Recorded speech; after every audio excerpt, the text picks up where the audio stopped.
everyone. So, 'di ba, lahat ng bagay kailangan merong preparation. Katulad niyan, kapag nasa grade school ka, merong preparation papunta sa high school. Pag nasa high school naman ikaw, merong preparation papunta sa college. Kapag andun ka sa process ng preparations, na nagpe-prepare ka, ibig sabihin seryoso ka sa gagawin mo.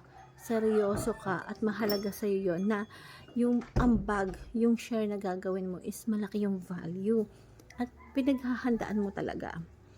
So, yung kapag nagpe-prepare tayo sa mga bagay-bagay na gagawin natin, doon pinapakita na andun yung puso natin sa ginagawa natin. Kasi pinaghahandaan mo. Kasi gusto mo, maganda yung ma-share mo, maiambag mo. Ito yung something na mabibigay mo yung best mo. So, isa sa mga key to success is there is a preparation. Hindi lang basta-basta sa lahat ng bagay.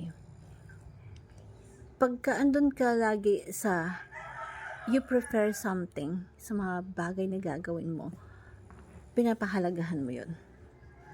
Binibigyan mo ng importansya. Binibigyan mo ng value.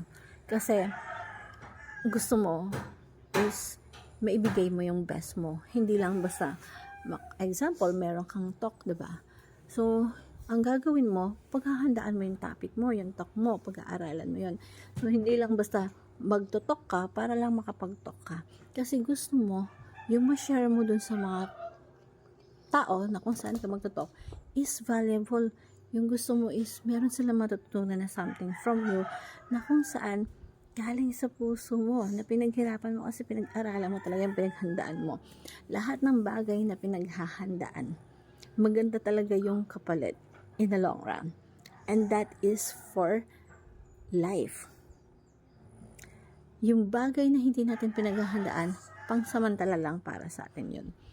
So, dapat, there always, di ba, minsan nga pag may lakad tayo kinabukasan, ginagawa natin, nagpe-prepare na tayo ng mga gamit natin, ng susuotin natin, kasi gusto natin na presentable tayo dun sa lakad natin.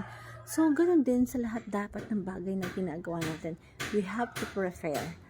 Lalo na kapag you give value, you add value to what you are doing.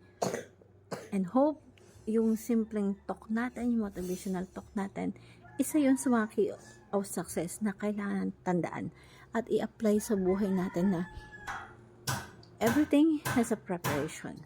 You have to be prepared.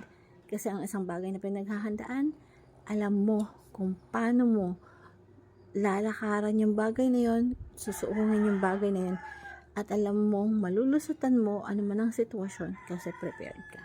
Kasi nakahanda ka. Kasi alam mo na sa bagay na gagawin mo, kapag prepared ka, andun yung puso mo. Kaya maganda yung resulta. And for lasting talaga. Hope you learn something. Thank you everyone and God bless.